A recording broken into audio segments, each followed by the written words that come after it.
Ireland face Georgia, massive game tonight obviously. Here's Nathan Murphy catching up with Louise Quinn at full time after our disappointing draw with Slovakia the other night.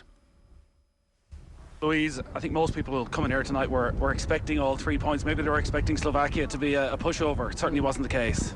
No, absolutely not, and we didn't go into the game thinking that either. You know, we've been obviously watching the footage of them, and they are a very, very composed team in possession and brilliant on the counter-attack, and they get a lot of bodies forward when they do it, and they're just really direct. You know, and we really had to kind of keep ourselves solid at those times, and sometimes we weren't. It was a little bit shaky. You know, so we want to be better. I think we obviously were trying to get forward and to get that goal.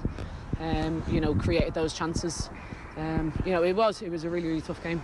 It felt a bit frantic the whole way through, that maybe Ireland never quite got the control, particularly midfield, that you would have wanted or maybe would have expected. Yeah, I think I'd agree. It was just a little bit. We just needed to calm it down in moments, you know, and I think kind of just starting to feel that pressure, because again, we'd be disappointed with the goal that we conceded directly after the half.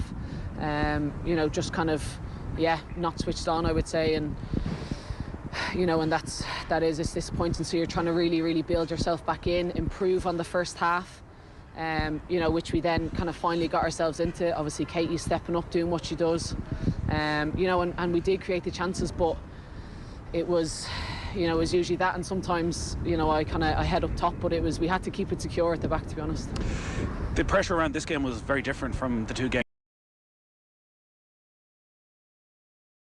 Just try and nick something, and likewise against Finland, that they would try and get on the ball a lot. The expectation tonight was that Ireland would try and really take the game. Was that a difficulty for the team when you actually get on the pitch, that bit of pressure, that bit of composure? Is that just experience, or what do you put it down to? Yeah, again, yeah, experience of how to take control of those games with a bit more possession. We knew it was still going to be one where, you know, they were actually going to really go for us and put a lot of pressure on. They close the ball very fast. When they're in possession, they create lovely little triangles. You know, so again, it wasn't for us obviously going into it, yeah, of what Slovakia maybe used to be, you know, a few years ago, but they've made massive improvements. You know, and it really shows. So yeah, for ourselves, we've got to impose our game and just be composed and do what we're good at, and we just didn't do that up to enough quality today. It was a point. It could have been worse. You made the most miraculous goal line clearance. I'm not sure how much you knew about it. No, I just knew to go get myself on the line, you know, and then yeah, hope to God it hit me, and it did. You know, and that's what I'm there for, just to react to that and to keep us in the game, and thankfully I was able to do that. We all sort of know the expectations around this group, that Sweden should win it, and then it's a battle between Ireland and Finland, and this point means that, you know, still in your own hands. Is that sort of the message, that when the players are even getting together there, that like Tuesday is another massive game, that as much as there's disappointment, you can't let this linger? No, absolutely not. I think it's just going to put the fire in us, to be honest, to know that we have to be better, we can be better. Again, impose our game, be confident on the ball, believe what we're doing. You know, everyone to want this, because, you know, the capabilities everyone we have in this squad is so capable. You know, and that's also the tough thing with international football. You get a very short amount of time to kind of bring that together at the same time. So, you know, you've got to work fast and work hard. You know, and just some things just didn't come on today. But yeah, listen, we got ourselves back in the game, and we kept the point, and that was really important, and it still keeps us in it, absolutely. Yeah, the important thing now is you don't get pneumonia, so get in quick. You too. Good luck.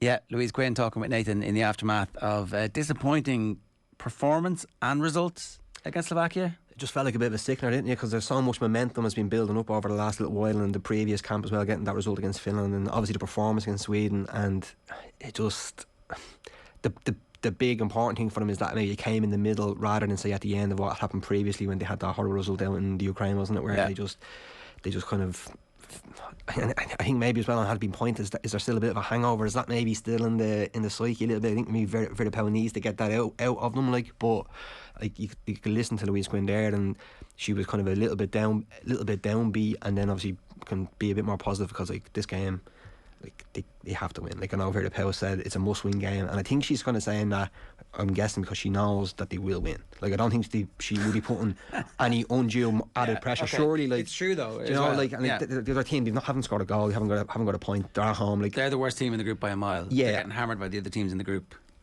And also Ireland are a good team. It's not as if that, like, I know obviously they struggled in the last game, but like, they've got quality. Like they've got Katie McCabe, like Denise O'Sullivan that's in there. Like they should be more than capable of being that little bit of patience. Because I thought it was quite interesting before last week's game, where Vera Pauw was talking about the need to be able to still play at a high tempo and to try and impose a game on them, but also being patient and not getting frustrated if maybe things don't happen for them straight away. And I think this is going to be another test of whether or not the players have that, because, and obviously don't get me wrong, listen, an early goal and you would expect the floodgates to maybe open a little bit, or maybe just the pressure to ease.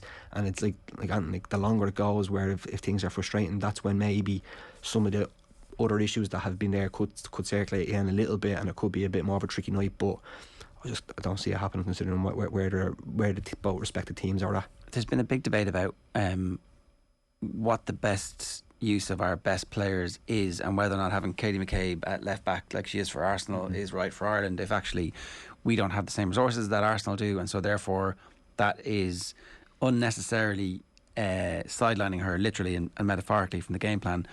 Is tonight an opportunity to maybe see what it would look like if she was playing in a number 10 role or an advanced midfield role, and not just do the same thing?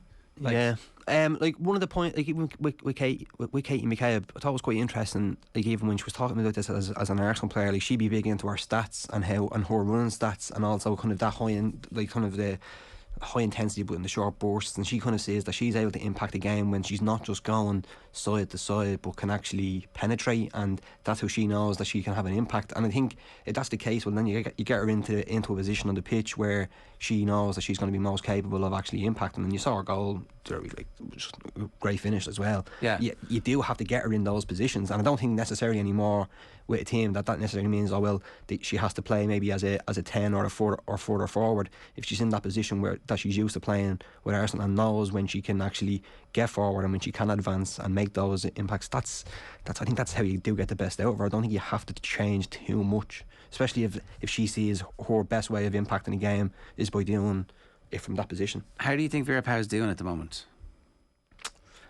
Similar to Stephen Keaney in the sense that you get the feeling that the players do all back and believe in what she's doing, and you see the excitement that is around the women's game. Obviously, I think that's coming as well when you see what's happening with say some of the sponsorships that are around and the increased publicity. But I think it was maybe clever in a way of playing those the high profile friendly games. Even though they went on that losing run, they were kind of playing a calibre of team that they kind of needed to be up against. Like, let's be honest, like if they win the game, which they should, they're going to be second in the group, they're going to be in the playoff spot, they're going to be where they should be. So in that regard, she's doing well. Again, it comes down to at the end of the campaign, that's when you will judge of how things go, because this win, even though that was a disappointment against Slovakia, they can still end the campaign where they were expecting to end it, and in second place. They might not have a bit more of a buffer there in terms of their points, but it then sets them up going into next year with the 4 games with the finishing that.